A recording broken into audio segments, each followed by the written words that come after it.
Pertama tanggal 29 Oktober 2024, pot ranking Indonesia tidak dapat menunjukkan data asli ya 2000 sampel seperti yang disampaikan dalam laporan survei.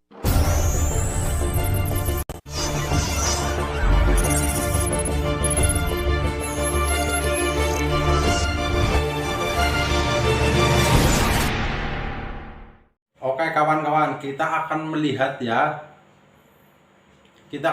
pelanggaran dari kode etik ya, tentang kode etik ke pot ranking ya. Jadi gini, ini kita simak sama-sama. Jadi kan lembaga survei pot ranking itu kan mengunggulkan surveinya Ridwan Kamil di Pilgub DKI Jakarta, padahal yang unggul aslinya itu kan Pramono Rano. Nah, kita simak videonya sama-sama ini. Survei pot ranking Indonesia terhadap elektabilitas paslon pada Pilgub Jakarta berbuntut panjang. Dewan Etik Perkumpulan Survei Opini Publik Indonesia Persepsi menjatuhkan sanksi larangan mempublikasikan hasil survei oleh lembaga yang dikomandoi Hatta Yuda itu setelah melakukan serangkaian pemeriksaan pada tanggal 28 sampai 31 Oktober 2024 ya. Hasil pemeriksaan yang dilakukan Dewan Etik. Jadi ini hasil yang dilakukan oleh pemeriksaan Dewan Etik itu ya. Menarik 5 kesimpulan sebelum menjatuhkan sanksi melarang pot ranking mempublikasikan hasil survei. 3 poin pertama terkait ketidakmampuan pot ranking memberikan data yang valid ya. Nah, Dewan Etik tak mampu memastikan apakah pot ranking ketika melakukan survei pada tanggal 10 sampai tanggal 16 Oktober 2004 sudah sesuai SOP. Pasalnya tidak ada.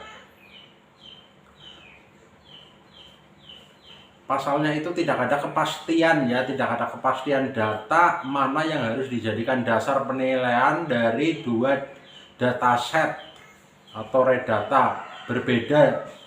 Jadi data dari pot ranking itu yang dipublikasikan dengan data aslinya itu beda ya. Nah, untuk selanjutnya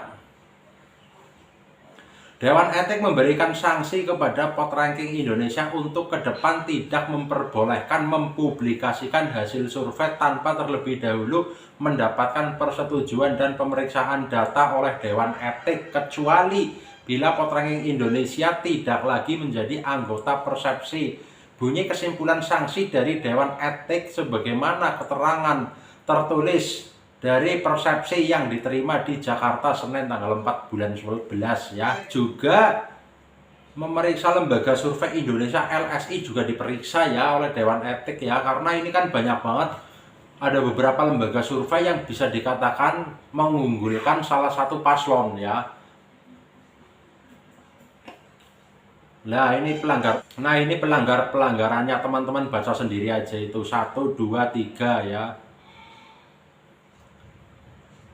A. Dalam pemeriksaan pertama tanggal 29 Oktober 2024, pot ranking Indonesia tidak dapat menunjukkan data asli ya 2000 sampel seperti yang disampaikan dalam laporan survei telah dirilis ke publik untuk bisa diaudit ya. Jadi pot ranking itu betul-betul tidak bisa menunjukkan data yang asli, sedangkan data yang dipublikasikan itu yang mengunggulkan pasangan Ridwan Kamil itu kan data cuma ditambah-tambahin saja, padahal aslinya yang unggul itu Pramono Rano ya. Teman-teman lihat sendiri ini di sini itu udah jelas, udah sangat jelas ya.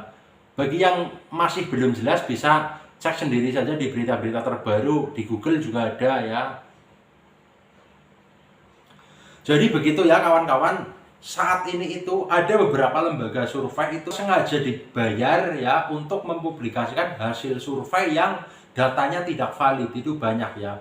LSI kemarin juga diperiksa, tapi kan LSI itu memang datanya valid, memang sesuai yang di lapangan kayak gitu, jadinya LSI itu aman. Nah, terus lagi kemarin itu dari Kompas ya, dari Kompas juga Litbang Kompas itu mengadakan survei di Jakarta yang unggul Pramono Rano itu memang sesuai data. Terus di Jawa Tengah yang unggul juga Andika Perkasa itu juga sesuai data. Jadi aman ya, karena Karena survei Litbang Kompas itu memang resmi.